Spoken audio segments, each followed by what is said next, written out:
When I was in my 20s, I lived in an ashram for many years. And in some ways, it was a highly sensitive person's dream. There was little external stimulation. We didn't have any TVs. We didn't listen to the radio. I did a lot of meditation. We used to meditate about 8 hours a day. That was our main job. And it was simple living. It was very simple. It was routine. And what I focused on was going deeper and deeper and deeper each day into the practice of my meditation.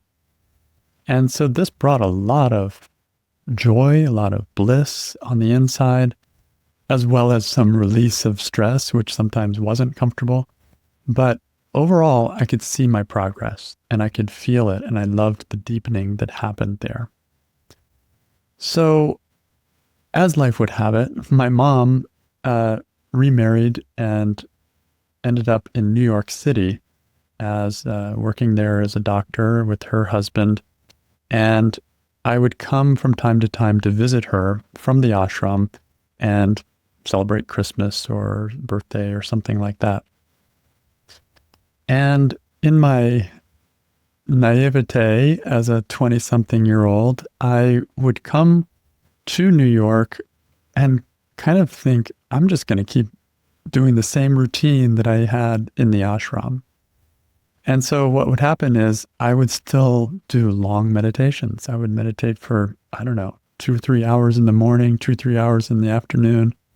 And I would be pretty much not around when everybody else was doing things. I'd missed out on the bonding and the fun that people had. And I started feeling the disapproval, the anger, the distrust that was growing between the different people in the family and myself. And I started feeling alone and different and left out and all of that. I was torn. And this is what can happen when you honor one side of the story more than the other. Life is a balance, and I tended to, in those days, favor the quiet side. Yes, I was taking care of myself. Yes, I stayed rested, even in a busy city. Yes, in many ways, I was honoring my HSP trait, and I was taking care of myself. But it came at a cost. And as a highly sensitive person, I also love connection. I also love sharing love with my family. And I was missing or was limiting that when I did. I remember one particular experience where I was meditating. I don't remember if it was afternoon or morning, but everyone else was out of the house. And I was just going so deep in meditation. It was just so nice. And I was really diving inwardly. And the doorbell rang. And I could tell that they had forgotten their key or lost their key or something like that. And they were like desperately trying to get me to answer the door. They knew I was in there. But I pretended like I didn't hear it. And I just kept on meditating. And yeah, it was like I didn't want to tear myself away from that beautiful inward feeling of meditation.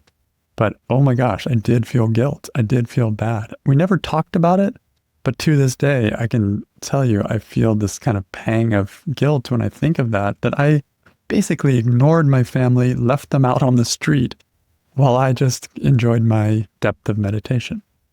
Totally understandable. I see the innocence of it at the same time, but it's not balanced.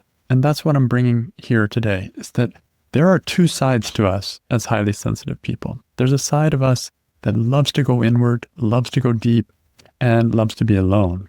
And there's also a side of us that loves connection and loves to go deep with others and be with others in a meaningful way. And sometimes these two, or maybe in many instances, these two contradict each other.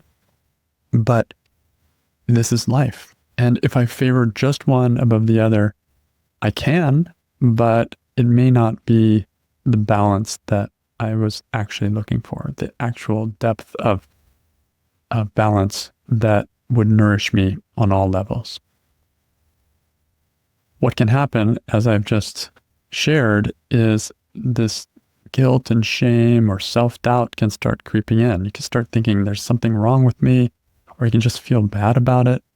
And this actually affects the meditation. Like the meditation starts to become a little less deep because I'm feeling guilty about something that I really, in all honesty, should have been doing, answering the door.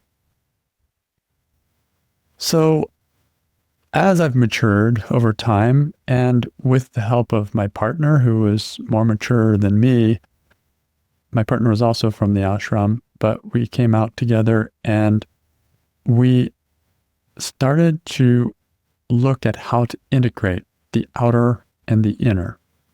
And that has been and continues to be a life's work for me. But it started, I remember, with my stepdad, and he, even before my mom passed away, but especially afterwards, we got in the habit of being like all hands on deck for him. He loved to do things. He was a real doer and he was practical. He was a woodworker and he liked fixing things around the house and running errands, and he just loved doing things. And he had a great heart. And at first, this was the thing I resisted in the fact that it was not my inward meditation and quiet, and he didn't really understand that, or at first it seemed like he didn't understand it, although I think he kind of grew on him. But what changed, and this I learned really from my partner, is that there was a balance, that we could go all out and just be there for him and just like say, okay, you want to go to the hardware store? Yeah, let's go to the hardware store. Can you help me move these things around? Sure, we're going to move these things around.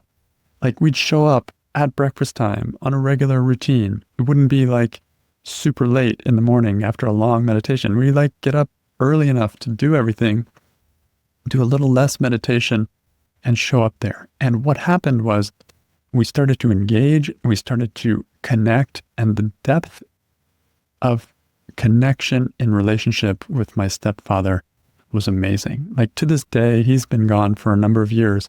But when I think of him, my heart just swells. It's just this feeling of love because we gave our all to him, and he knew it and he appreciated it.